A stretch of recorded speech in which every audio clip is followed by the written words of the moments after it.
Hey guys, it's Lotus and welcome back to another video.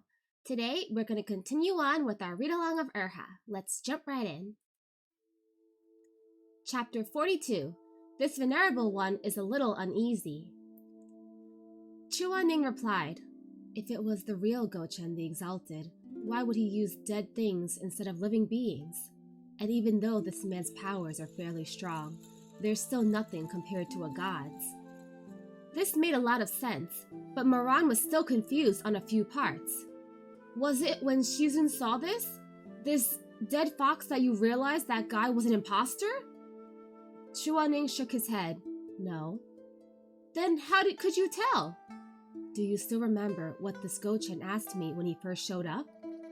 Moran thought about it for a moment and said, I think he asked you something about your weapon? That's right. Chuaning confirmed. I've never hidden the aura of the holy weapons on my person. They can be sensed with just a little perceptiveness. But even as the god of 1,000 weapons, he couldn't immediately tell that I had 2 holy weapons from Jincheng Lake and assumed I only had 1. I was suspicious then, but the matter at hand was acquiring weapons, so there wasn't a good time to bring it up. I just kept a close eye on everything he did from then on, so that he wouldn't get his way. But Moran said, if he isn't Gochen the Exalted, how could he create the holy weapons? First off, Gochen created all the weapons is just a rumor. No one really knows why this lake has so many weapons inside it, so the holy weapons were not necessarily made by Gochen. Second, this person just let you all pick whatever you wanted from the holy arsenal, but who knows if they're even his to give. Moreover, I just looked closely at Shuemeng and Shimei's weapons. Entirely fake. At this, Moran grew alarmed. Fake? Moran stood blankly for a moment before finally realizing something pertaining to himself. Then, Jiangui? Jiangui is real, but his goal wasn't just to give you a weapon. Then what did he want to do? Moran said, looking in disgust at the fox corpse lying on the stone bed. First, he spent all this effort to lock us up, and then he got something sickening like this? What does he even want out of it? You. Huh? What you just said was only half right. That Gochen didn't go through all of this to trap us. The one he ultimately wants is you. What does he want with me? Moran laughed dryly. I'm just some dumbass. Oh, so he acknowledges it then. Chuaning replied, I've never met a dumbass who could cultivate a core within a year. Moran was going to continue, but he suddenly realized something and slammed to a halt. Did Chuaning just praise him? The realization made his heart beat faster, and he stared at Chuaning with his mouth hanging open. A few moments passed before he slowly blinked. The thick face he'd always been so proud of was actually blushing a little. Chuaning wasn't even looking at him, still muttering to himself. Furthermore, Tianwen and Jiangui seemed to have something to do with that willow tree in the courtyard. I've read about it before in ancient texts. When Gochen the Exalted descended to the mortal realm, he brought 3 willow branches with him from the imperial court. But the ancient texts were missing a lot. I never found out what Gochen did with those 3 branches of heavenly willow. He paused before continuing. But if the rumors are true, it would seem that Tianwen, Jiangui, and the old tree in the courtyard could in fact be those 3 willow branches. 2 became holy weapons, and 1 was taken to the bottom of Jincheng Lake, becoming the powerful guardian of Gochen's arsenal. But what does that have to do with me? Moran said. Chuaning shook his head. How could it not have something to do with you? You're the one who awakened Jiangui. Moran sighed. Like I said, seriously, what the hell? My guess is that whatever he wants in the end has to do with the willow tree in the courtyard, but that's as much as I can infer from what we've gathered. I don't know anything else beyond that for now. This was almost all conjecture on Chuaning's part, but Moran thought that, since he was so smart, if that's the conclusion he came to, then it was probably pretty close to the truth. As they considered these things, they walked quickly through the gloomy underwater dungeon path. When they got through the twisting, winding path, They walked along another one until they finally came to the exit. They took advantage of the fact that the mer people patrolling back and forth weren't expecting them, and escaped. The exit of the dark underground cell was right in the courtyard where the giant willow was. When they surfaced, the scene before Moran's eyes shocked him. There were 4 coffins placed in front of the giant willow, one of them empty. Lying in the other 3 were Chuaning, Shimei, and Xuemeng. Moran paled and yelled, "What the hell is this?" "Those are corpse sacrificing coffins," Chuaning said. You see the vine wrapped around the edge of the coffin? The other end of it is linked to the giant willow. The fake Gochen only needs you, so after he drugged us, he had merfolk take you to the cell and put the 3 of us into these coffins. Using the corpse sacrificing coffins, he can transfer the entire lifetime's worth of cultivation from the people inside to the giant willow. It's similar to extracting blood. Seeing Moran's grim expression, Chuaning continued, "Don't worry, Shimei and Xuemeng are unharmed. I pretended to be unconscious and waited for an opportunity to dispatch the 3 merfolk guarding the coffins. The 3 people you see in front of you are actually the bodies of those demons." He said all of this very matter-of-factly, but Moran couldn't help raising his eyebrows and covertly sneaking a look at the other. How high was the cultivation of the merfolk in Jincheng Lake? Chuaning's so-called simple waiting for an opportunity to dispatch meant that he would have had to take care of all 3 of the merfolk in a single blow, without making a sound. Just how skilled was this person? It had been too many years since he'd last fought on equal footing with Chuaning, so he was a little dazed when he heard this sentence. It was as if the storms and hails in his past life flashed before his eyes, and he saw the figure within it that shook the sky and earth. His face slightly turned to the side, eyes shining bright like mercury. Chuaning saw him lost in thought and asked, "What is it?" Moran jolted back to awareness. Nothing." "I was just wondering, how did Shizun turn the merfolk into these forms?" Chuaning smiled coldly. "Simple illusions. If that fake Gochen can do it, how could I not be able to as well? Leave the fake bodies here to avoid being discovered by those eels. Give him a taste of his own medicine." In any case, the area was dangerous, so they couldn't stay there long.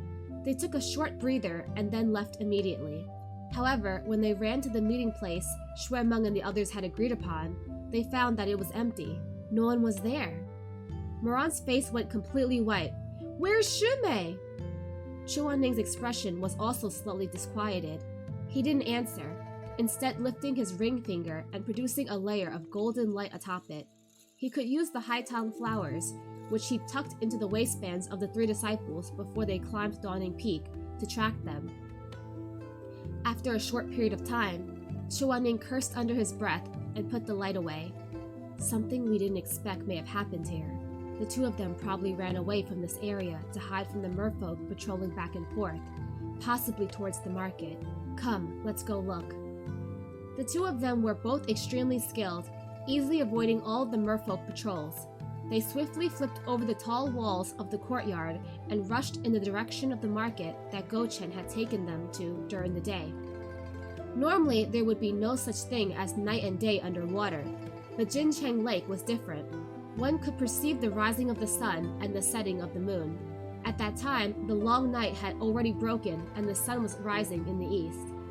Moran could see Jincheng Lake's morning market setting up in the distance, the bustling city center filled with people gathering into it, and subconsciously released the breath he had been holding. It looked like Shimei and the rest were safe. Otherwise, the scene before them wouldn't be so peaceful. On the other hand, Chuaning's expression didn't look so good for some reason. He did not say anything, but wordlessly pulled Moran over to him. "Shizun, come here." "What's wrong?" "Don't go far." Chuaning's voice seemed to be laced with some self-reproach, even if he looked as cold as always. "Xuemeng and Shimei have already gotten lost. I'm afraid that if I'm not careful, you'll also..." Moran saw that Chuaning's face was a little pale, and it actually seemed to be out of worry for him. At first, he stared blankly. Then, for reasons he couldn't figure out, his heart actually moved faintly and he spoke to comfort him. I won't get lost. Come on, Shizun, let's go look for them. He started walking forward while talking, and as he did so, he turned his wrist and casually took Chuanning's hand in his own. Casual hand-holding! ... Chuanning's fingertips in his palm seemed to tremble for a split second. But the second was too short and too faint. Moran's heart was preoccupied with Shimei, so he didn't think much about it, chalking it up to his own misperceptions. Fish blood mantao, freshly made. Skin of Shuairan snake, premium clothing material, only 3 feet left. Once it's all gone, you'll have to wait for my next shedding. Selling squid ink brow filler. Made with fresh ink spat just this morning by yours truly. It'll do wonders for your eyebrows. Hey, wait, miss, don't leave! The shouts of the peddlers in the market fell incessantly on their ears. The extraordinary scene really too much for one's eyes to take in. Moran pulled Chuanning along with a silly smile on his face for 2 steps, and, in that abrupt moment, suddenly realized something wasn't right.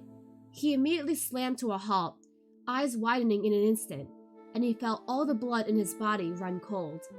Something's wrong. Something very wrong here. He swept his gaze around and, sure enough, a headless ghost sat by its stall, selling combs and makeup. It held a comb between 2 fingers with long, scarlet-painted nails as it brushed the hair on its own bloody head that was resting on its knees, offering in a soft voice, "High-quality bone combs. Take one home with you today." As he thought! Just as he thought! In this city center, every person's movements, every person's words, every person's expressions were exactly the same as when Go-chen had brought them here yesterday. Moran jerkingly recoiled a few steps, crashing into Chuanning's chest. He immediately raised his head and said hoarsely, "Shizun, what is this?" Chuanning seemed to have had his suspicions for a while now, but after confirming it with his own eyes, his heart still dropped in his chest. He gripped Moran tightly. What's going on? What is this? An illusion?" Chuanning shook his head, but thought about it for a moment. Suddenly, he said slowly, "Moran, have you ever thought about this? Jincheng Lake has many different beasts and creatures, and at least some among them must have seen the real Go-chen the Exalted before. In that case, how could they not tell that this one is a fake?" The color drained from Moran's face, and he felt a tinge of fear. "Yeah, you're right." "And let me ask," Chuanning continued, "if you were pretending to be Go-chen the Exalted and hiding out in Jincheng Lake, how would you make everyone else say what you want them to say, do what you want them to do, listen to your every word, and put on an act for you?" Moran understood immediately. Zhenlong chess formation! Black and white chess pieces fall into place, and all under the heavens fall in line. None knew better than him the sheer might of this forbidden technique. He almost blurted it out, but it glimpsed at Chuanning's eyes, and he managed to stop himself just in time. How could the 16-year-old him think so easily of the 3 forbidden techniques? And so, all he said was, "That would be very difficult." "No," Chuanning said, "it's very easy." He paused for a moment, then said, "You just need them all to be dead." Ooh, wow, that cliffhanger! Okay, so to recap in chapter 42, Moran and Shizun are trying to regroup and find Xuemeng and Shimei, but they're missing at the place they were supposed to regroup and meet up. So they decide to head toward the market, and because Shizun is really worried about Moran getting lost, Moran decides to hold his hand. We got unprompted hand holding. And, you know, Shizun was trembling, so he's really embarrassed, but he doesn't want to say anything. And Moran, because he's a dumb husky, has his mind on Shimei right now, so he doesn't realize that, you know, he's sharing some hand warmth with his Shizun. But anyway, they realize that at the market, all of the people there are saying the exact same thing that they said the day before when they visited, which means that they're being controlled by the Zhenlong chess formation, and they're probably corpses. Oh no, I hope Shimei and Xuemeng are safe. I mean, we know they are, but Hopefully they haven't been captured and controlled as well. Okay, let's jump into chapter 43. Chapter 43, this venerable one is a sacrificial offering? Moran didn't even get a chance to respond before an ear-piercingly shrill voice rang out from behind him. Make way! Make way! Let me through! Was it the Fuban? Carrying the heavy pile of rocks, the Fuban trudged to the same apothecary as before, where it yelled, I can't take it anymore! Hurry and save me, doctor! A white-haired merman swam out, but his tail was distinct from those of the others, the entire length glittering resplendent like flowing gold. His hair was held back with simple clips and draped over his shoulders, and his face, although wrinkled, was well proportioned, with a straight nose and a pleasant curve of the eyes, and those golden eyes were as tranquil as a misty drizzle. It was easy to imagine how handsome he must have been in his prime. Moran quivered. This was different from before. Where did that turquoise-colored sea dragon go? The elderly merman glanced at them from afar, but said nothing, instead making his way to the doorstep and bending over to take the rocks off the Fuban's back one by one. With the removal of the last rock, the illusion shattered and the Fuban exploded, its blood diffusing into the water like a haze of fog. Nearly simultaneously, all the monsters and creatures in the market stiffened for a split second before drooping bonelessly as their bodies festered and saturated the lake water with the miasma of blood. The water was dyed red, the color deepening rapidly as more and more blood seeped out. It became difficult to see things in the distance. Then the immediate area was smothered, and soon enough, scarlet filled their vision and they couldn't even see their hands in front of them. Chuaning said, Moran. Moran knew him well and didn't need him to say more. Shizun, I'm here! Don't worry! Chuaning was a man of few words, or rather, he was no good with words. He was silent for a moment before saying only, be careful. Through the muddled, bloody water, Moran couldn't see the face that wouldn't change color even if the sky were to fall, but could more easily sense the concern in Shizun's voice. He rarely ever sensed Chuaning's warmth in everyday life, and suddenly his chest felt warm. He gripped the other's hand tighter, answering, Okay. Standing close, back to back, they could feel the other's heartbeat and breathing even though they couldn't see. The situation being perilous, Chuaning summoned Tianwen, and Moran followed suit with Jian Gui, having recovered his spiritual strength by now. After they called out their holy weapons, Moran suddenly exclaimed, Shizun, look over there! Chuaning turned to look toward the apothecary, where the elderly merman was cleaning up the rock pile just now, to see that a couple dozen white-colored light spots of various sizes had appeared on the ground. Hand in hand, the two of them walked over, and sure enough, the light spots were the Fuban's rocks. The elderly merman had arranged the several dozen rocks into 3 neat rows, every piece glowing with a gentle radiance. Slowly, a figure appeared before the rocks. It seemed to still be the same white-haired merman from earlier. Moran tried, Who are you? He didn't answer, only glancing at Chuaning and then at Moran, before wordlessly lifting his hand and pointing at the rocks on the ground. Moran asked, You want us to pick up the rocks? The white-haired merman nodded, then extended a single finger. Do you mean to pick only one? The white-haired merman nodded, then shook his head, pointing at Moran, and then pointed at Chuaning. Moran figured it out. We should each pick one? This time, the white-haired merman nodded vigorously before standing still and staring fixedly at the two of them. Moran asked, Shizun, should we do as he said? Might as well. We don't have any other ideas anyway. So they each picked a rock, but unexpectedly, as soon as the tips of their fingers touched their rocks, a multitude of distorted colors flashed before their eyes as the world spun at full tilt. When things settled back down, the endless red had disappeared. Looking closely, they had been teleported to the holy weapon arsenal. Shizun! Shizun! Aran! And Xuemeng and Xunmei were here too. Shocked and overjoyed to see Chuaning, they rushed over in welcome. Chuaning hadn't expected the glowing rocks to be enchanted with a teleportation spell, and was still a little nauseous from the rapid spinning. He put a hand to his forehead. the others still tightly clutching Moran's. While inside the blood lake, their hands had been joined the entire time without parting.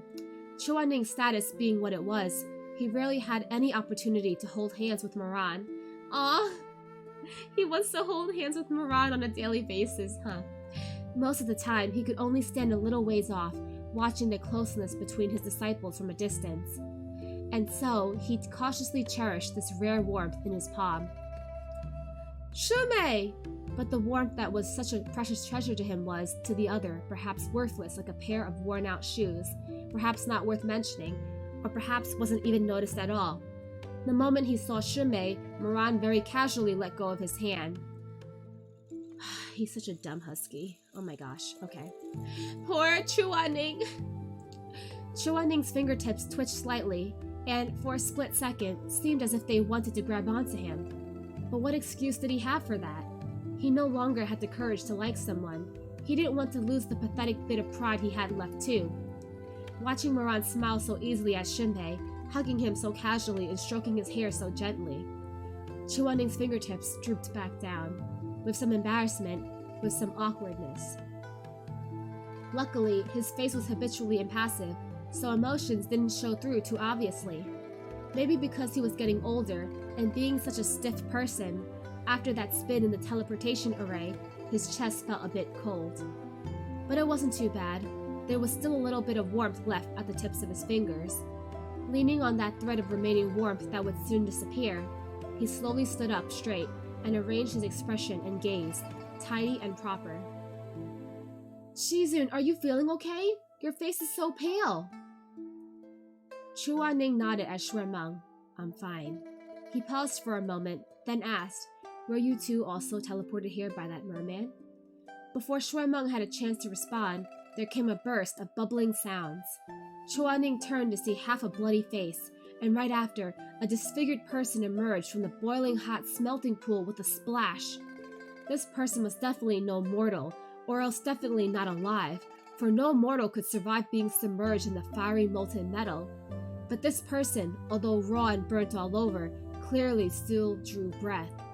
Chains shackled his 4 limbs and held him inside the smelting pool to suffer. He slowly opened his eyes and bowed over and over to the group, gaze begging them to approach the smelting pool. Although he couldn't speak, he did have other means of expression. They watched as he waved his arms, bloody flesh barely clinging to bone, and a small wave surged forth from the molten metal in the pool to form several rows of ancient script in the air. Shuemeng startled. What kind of writing is this? Why can't I see a single character? Chuaning. It's ancient Kangjia script, something I've yet to teach you. Moran. Then, what does it say? Chuaning walked up and carefully studied the writing. He is asking for help. According to legend, ancient Kangjia script was the writing of the heavenly realm. It was practically a lost art in the human world. Very few people knew it anymore, and even an accomplished zhongshi like Chuaning couldn't read all of it, but he could at least get the gist of it. Chuaning studied the writing for a bit, slowly interpreting. He says that he is the spirit of this willow tree, named Zaixin Liu, Heart-Pluck Willow. When he was a sapling, Gochen the Exalted brought him here from the 7th heaven of the realm of the gods. Afterwards, Gochen abandoned this world for reasons unknown. Zaixin Liu hadn't seen him since, and doesn't even know if he yet lives. But even without him here, Zaixin Liu had always followed his instructions these hundreds of millennia, protecting Jinchen Lake, guarding the holy weapon arsenal, nourished by the spiritual energy here. It gradually cultivated into human form, and the days passed without incident, until one day, when Chuaning suddenly stopped reading. Moran asked, "What's the matter?" I don't recognize these 3 characters. Seems like a name," Chuaning said, raising a hand to point at the complex, twisting characters. Anyway, this person came to Jincheng Lake. He was powerful and cruel, slaughtered everything in the lake, and used Zhenlong chess formation to control them. Zaixin Liu was no exception. Moran shouted immediately, "That person is probably the fake Gochen!" Hearing his words, Zaixin Liu's eyes flickered, and he nodded twice in agreement. Huh, I really guessed it. Moran grinned, a little embarrassed, and scratched his head. Haha, I'm pretty smart, eh? Not the time, Moran. Chuaning glanced at him mildly, then continued. In the years since then, Zaixin Liu had been in a continuous unconscious state, without even half a day of clarity. Fortunately, the other two willow branches had once been connected with it in body and spirit. Tianwen and Jiangui both awakened. Borrowing their strength, Zaixin Liu was temporarily able to regain consciousness.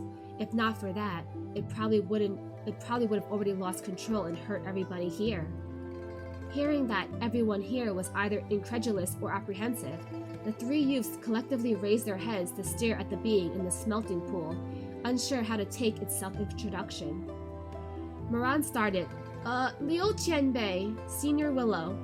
Xuemeng, Liu Qianbei? Well, what else should I say? Zai Qianbei, Senior Pluck? Moran glared at Xuemeng, then continued, I'm gonna say something you probably won't like, but there seems to be some holes in your story. Zaixin Liu could not speak, but could understand spoken words. He turned to face Moran. Moran, first you said you were under the fake Gochen's control, but then regained your consciousness under the influence of Tianwen and Jiangui's awakening. But the fake Gochen was the one who gave me Jiangui. How could he not have known the consequences of doing that? Zaixin Liu shook his head, and the characters in front of Chuaning changed. I am of the realm of the gods. He knows little about me, and is unaware that the holy weapons could affect my consciousness. In his pursuit of the three forbidden techniques, he needs to draw upon my power, but my lifespan is coming to its end, and he has been frantically looking for a way to extend my life. But I really do not wish to continue living. Death is much preferable to helping this villain. It's just that I am under his control and cannot act on my own will. At this, Chuaning paused in contemplation. That must be why he brought Moran here. Moran is a wood elemental spiritual essence. That fake Gochen must be planning to combine his spiritual power with that of Jiangui and offer that as sacrifice to you. Zaixin Liu nodded. Moran still didn't quite understand. But that fake Gochen said so himself. There are two wood elemental spiritual essences. Shizun is also one. Why did he only lock me up? Zaixin Liu wrote, Sacrificial offerings have always been better the younger they are, and even more care must be taken when making an offering to a tree spirit. Moreover, the offering must be sated in appetite and desire, satisfied in every need, and their life must be taken as they are immersed in such a euphoric illusion, without their slightest knowing. Otherwise, the offering would have remaining regrets, and the resentful energy would accelerate my withering instead. At this, Moran's thoughts snapped to the fox spirit monster in the cell that took on Chuaning's appearance. So that was to sate his desires, like fattening up a pig before the slaughter so that it's tastier. That would also explain why he saw Chuaning instead of Shimei. He cherished Shimei far too much to defile him. When it came to the matter of desire, he did indeed lust after Chuaning much more than he did Shimei. He's trying to rationalize his attraction to Chuaning. Dumb Husky. Seeing the strange expression on Moran's face, Chuaning thought he was still uneasy and, wanting to comfort him, asked, What are you thinking about? Nothing. Moran's face started turning red. Chuaning stared blankly for a second before comprehension dawned on him, and he immediately closed his mouth. A while passed before he turned away in a fit of embarrassed rage. What uneasiness! This guy was definitely thinking back to those so-called desires just now, daydreaming even. Shameless. Chuaning flung his sleeves in indignant anger and, face rigid, muttered, Shameless. I knew it! I knew he would say shameless. Moran... ... Good thing Chuaning didn't know just who it was that was satisfying his desires in that illusion, or he'd probably skin him alive in a fit of anger. He was in the midst of musing when the ground at the holy weapon arsenal suddenly started shaking. Xuemeng yelled, startled, What's happening? Okay, oh wow, that was quick. Okay, that was the end of chapter 43. So, to recap, they were able they met a new character that wasn't there before. It was this white-haired mermaid who dispelled the illusion of the dead bodies, and he gave them stones that teleported them to where Shunmei and Shuemeng are safely. And then they met the third willow branch, who apparently was being used by the fake Gochen as a furnace or some sort to power this illusion. And Moran finds out that Gochen was planning to sacrifice him to keep the third willow branch alive. So Moran's like, wow, I was gonna be sacrificed? Damn. But then they told him that, yeah, so that's why you were in an illusion and you were filled with desire and lusting after someone. And he uses that to justify why he saw Chuaning and not Shunmei. He's like, yeah, that's right, I'm not in love with Chuaning. I just desire him. I just lust after him. Shunmei is too pure for me to think about him like that. So, yeah. That's pretty much what happened. Now, I feel like Gochen the Exalted, the fake Gochen, is gonna find out soon that they've broken his broken his illusion and are plotting against him. So, let's see. Hopefully, he shows up in the next chapter, the next read-along, and they finally get to defeat him. Yeah, because this didn't happen, right? What I'm confused about is that none of this happened in Moran's first life, right? Because Moran is so confused. So does that mean that, I mean, I guess in his first life, he didn't meet Gochen the Exalted, but in his first life, was the Gochen that was there also fake? Or is this a deviation in the timeline, right? Because in the first timeline, he got a sword instead of a willow branch, but he also didn't get to meet Gochen. So did the fake Gochen exist in the first timeline and just overlooked him? Or was it completely different? Was there no evil Gochen and there was no Zhenlong transformation being used in the first life? I wonder if that will be explained later, because right now Moran has no idea what's going on. He's completely taken by surprise despite being a regressor, pretty much. So yeah, I hope you guys enjoyed this read-along, and I will see you guys next time. Bye-bye!